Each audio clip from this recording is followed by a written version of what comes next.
राउर माई हमरा के दिन भर बोलत रहेली, अब हमरा से ज्यादा बर्दाश्त ना हुई, हमो कुछ बोले लगन। देखो हम माई तरह कुछ बोली नु तो तू ओकरा पलट के जवाब मत दियो। कतनो बोली सारा खीस हमरा पे उतार लियो, लेकिन ओकरा से कुछ मत बोलियो। ठीक बा, अब से अगर राउर माई कुछ बोलनी तो सारा खीस अब प्रभुए पे उतारो।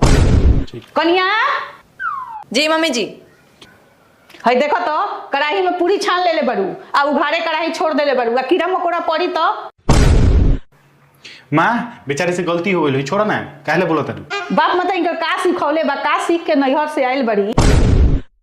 माँ बाप मतारी के मत बोलो, बाप मतारी के केहू के ना बोले के चाहिए, ओकरा तकलीफ होला, हमरो तकलीफ हो जाई बाद में। मेहरी के गुलाम तू मेहरारू के साइड से बोलता रहो। अरे बाप रे, मेहरारू के साइड से बोला चाहे माई के साइड से बोला, पिटाई के बा हमारे, अब जाता नहीं मेहरारू से पिटाए।